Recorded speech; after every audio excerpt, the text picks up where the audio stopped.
there's a lot of people out there that those books are really popular. So a lot of people know who did it in Prom Queen. So it felt like we had to sort of strike out in different directions.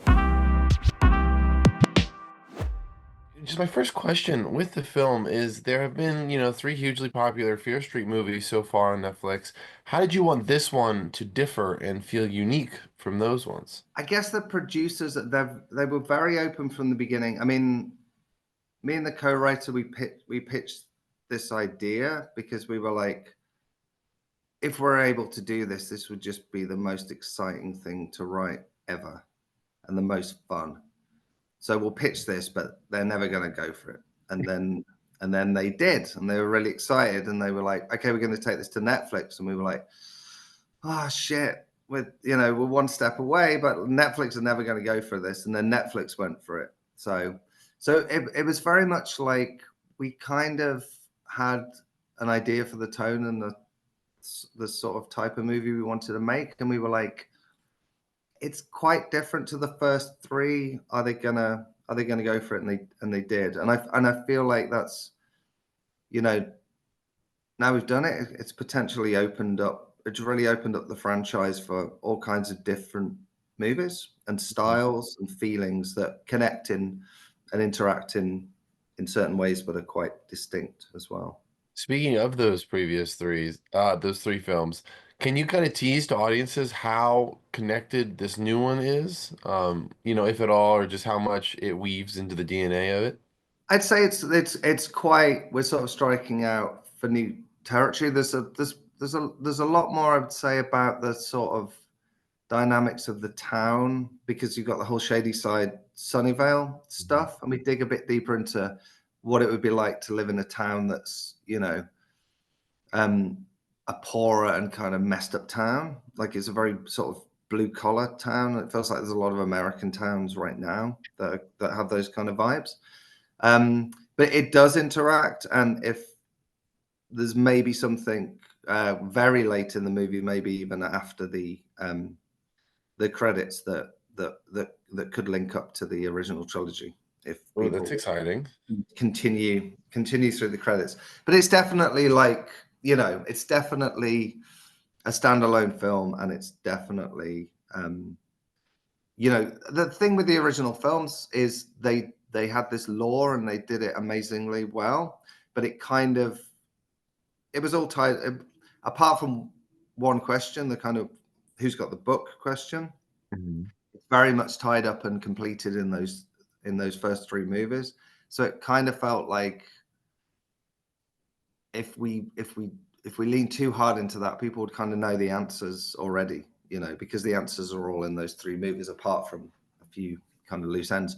And I'm sure people will pick up those loose ends and run with them. But we've left those for other filmmakers. This film is based on, the Prom Queen book. Hmm. Can you talk about just the changes you had to make to, as one does when one's adapting from a book to a different medium, and just why certain things needed to be adjusted? Yeah, well, I guess one of the things is we're writing a whodunit, because that's one of the things I love about slasher movies is they have this. You get like a free whodunit. It's like watching a whodunit, but then also watching people having their heads cut off, which is a great combo. But it's like there's a lot of people out there that those books are really popular, so Mhm. a lot of people know who did it in Prom Queen. So it felt like we had to sort of strike out in different directions. Also, the deaths aren't as gory in the book, and we wanted to go back to the 80s slashes where the deaths are sort of showstoppers and super gory. And there's a lot of dialogue in the book as well. So it felt like we sort of had to necessarily go in new directions. But like R.L. Stein's great in those terms, because he's like, anything you like, run with it. If you want to go in different directions, run with it. So I just think it's like, when I read the synopsis for that book, right from it just grabbed me by the throat. I was like, this is a killer setup for a movie.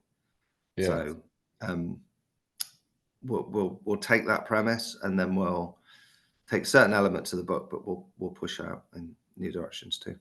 I'm always curious about some of the smaller changes that are made in some of these adaptations. So, for example, like if I'm correct, even like so the names of the characters were all changed. What is the thought process there?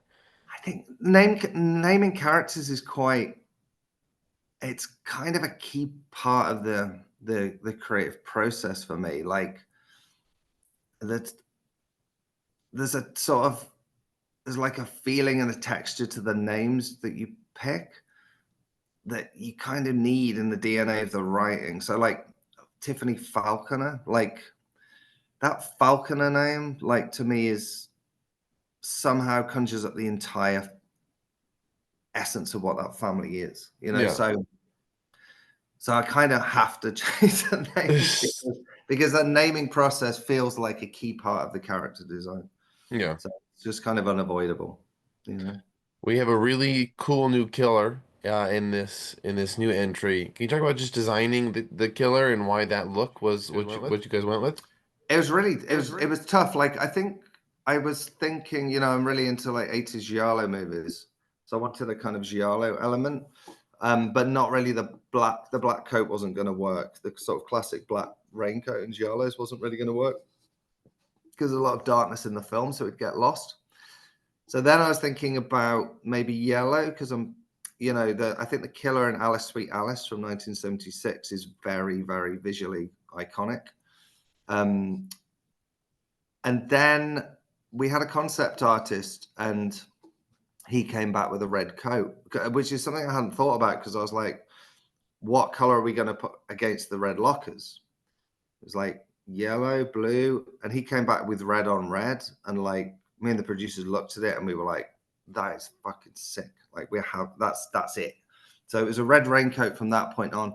The mask was super hard because I feel like there's been so many amazing horror slasher masks, and I was having a bit of a freak out because I was like, they've all been done. There's nothing left. And then there were ones that seemed like we had a sort of cartoony mask that felt like it would pair really well with the raincoat. But then when we put it all together, it just looked a bit stupid.